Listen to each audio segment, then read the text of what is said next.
I want you to think about a mat on the opposite side of the Dasquoia River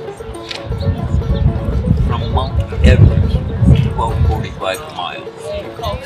Now this mat goes over once. It's different than, of course, every time. Once every 1,000 years, brings a speck of dust back, lays down. When Mount Everest is across the river, that is the infinitesimal start of infinity. Okay?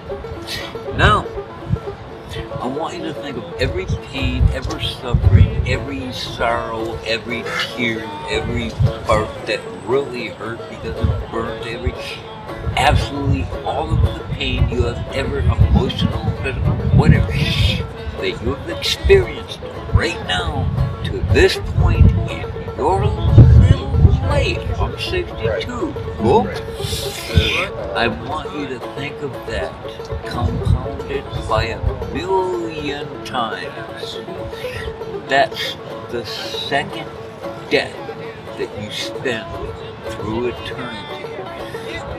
What I want is, I love everyone like I love myself. I don't want anyone to face the second death. There, you got both. And was that succinct enough for you, gentlemen?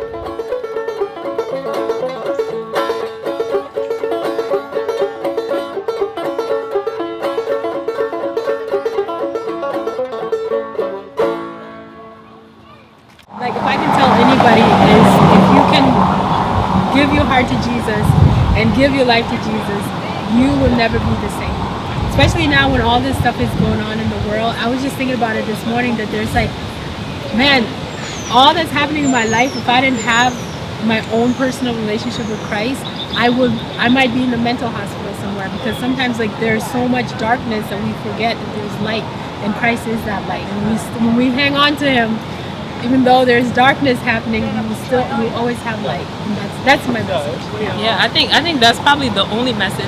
If somebody randomly comes up to you, it's like is the gospel really that Christ is the truth and the only way to God, and just knowing Him, your life does get better, and there's a personal relationship there that you can have, and God is there with you all the time.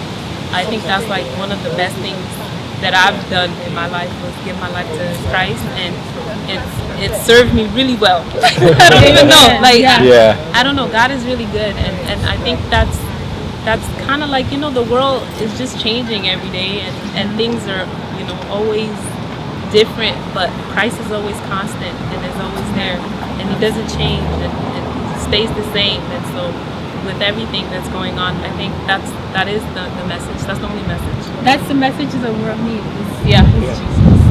And once we fully surrender and understand that He is truly God, then we know all this stuff that's happening is a lot easier. You will be able to deal with it. It's there, but it doesn't have the same like weight on you, or like you're kind of free from having to worry about that, or that burden that's there. It's just knowing that your life is covered, your eternity is covered. Like I know that this world is fleeting, and I could be here today and I'm gone tomorrow, but I have that assurance that I'm not going to just amount to nothing. I'm going to have a personal relationship forever, even after death, with Christ.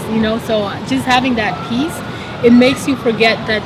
It makes you understand or bear the troubles of this world, or just living here, just knowing that there's more to life. Even loving people, you love people more, you love things, you enjoy your life more, because there's so much more when you have that relationship with God. And it's like the now, like even like right now, and I always say this, like God always has my heart covered. Like I don't know, like there's a lot that goes, but it's almost like I have this blanket that kind of covers me. Whereas there's this peace and love that even when I'm trying to go through something dark, it's like wait a minute, like there's just light that comes in, and I think that's the best part, that everything else could be happening, but you're protected and you're covered. That's the message. Amen. Yeah.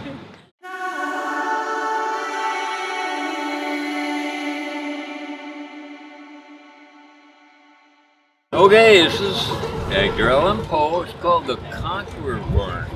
Lo, 'tis a gala night within the lonesome latter years, an angel throng be winged, be dyed in veils and drowned in tears.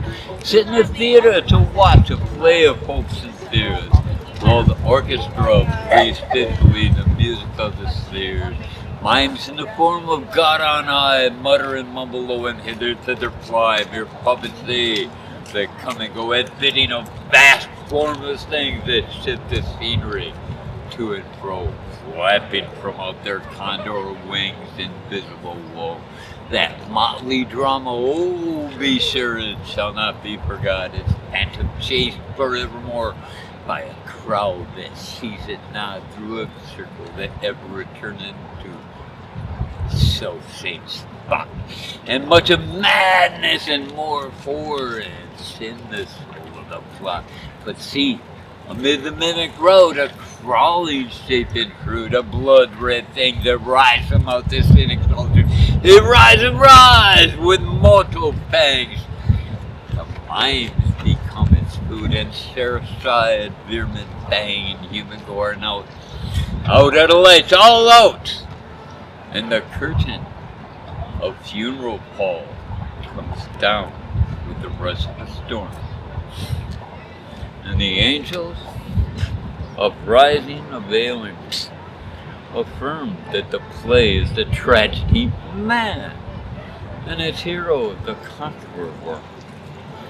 Just an itty-bitty message on that poem. Don't matter who you are, we're all worm food.